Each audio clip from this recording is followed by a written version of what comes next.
First, Sean Sherlock, thank you. Garamagov, thank you very much for the invitation to be here, and may I begin by thanking Anne Ferris and Michael Conahan for nominating me. I'm very grateful to them both.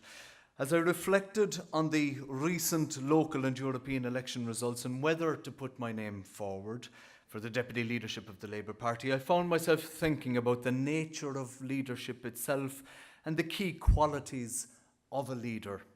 There are many: honesty, integrity, ability to delegate and organise, communication, creativity, commitment, and an ability to inspire, to name but a few. But tonight I want to focus on three key characteristics of leadership which I believe will be integral to leading the party forward from where we currently find ourselves. The first is vision. How do we move forward as a party with policies which reconnect us with our foundation and as a social democratic party? The second is organisational skills, the ability to rebuild the party from the ground up as a grassroots movement and to communicate effectively within the party and to the wider electorate. And the third are values. What are the core values that define us? Well, to begin on values, the key attribute that drives me is the desire to maintain our honesty and integrity no matter what the situation. I have served as a town councillor, a mayor and a county councillor. I have worked in the private sector. I have worked in the European Parliament in Brussels. I am a deputy and a minister of state. As a social democrat, every day I strive to ensure the primacy of society and politics over mere economic interests. And in my role as a public representative, I endeavour to ensure that everything I do is with a view to leading to a progressive society. In all my dealings, whether filling a pothole, not too many of those in Dublin, or negotiating a budget in my role as minister, I believe that I have acted with that honesty, with that respect, and with integrity. And I want to bring those core values to bear as deputy leader of the Labour Party. We must go back to the well. We must espouse new ideas based on the belief that a community approach where every citizen's relationship with the state, such as in education, commerce or health, has to be based on what Henning Meyer calls the supremacy of general social goods over market interests. And in that regard, and in the context of the remainder of our time in government, we have an opportunity to go back to that well and to ensure that every decision is politically proofed so that the threshold of decency is maintained, or that there is a social floor through which no one will fall, as Michael D. Higgins would say. We must ensure that universal Labour belief that an injury to the one is the concern of all.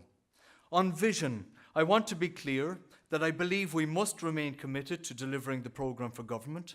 I believe that we have to deliver on the 3% deficit target by 2015. Otherwise, I feel the sacrifices that the Irish people have made over the last 3 years may be for nothing. I want to acknowledge that there were mistakes made. We were perhaps too highly focused on the necessity to regain our economic sovereignty without being fully cognizant of the societal impact of some of those measures. I therefore make this commitment that for the remaining 2 years of this government, I believe that all budgetary and policy decisions should be subjected to the simple test that any measure must conform to that ideal, that the injury to one is the concern of all. On organisational skills. Organisational skills involve a combination of leadership characteristics which not only include ability to delegate and organise, but also to communicate and inspire. I believe that we need to reinvigorate the party as a grassroots movement. Over time, the core unit of the party, the local branch, has become diminished in some parts of the country.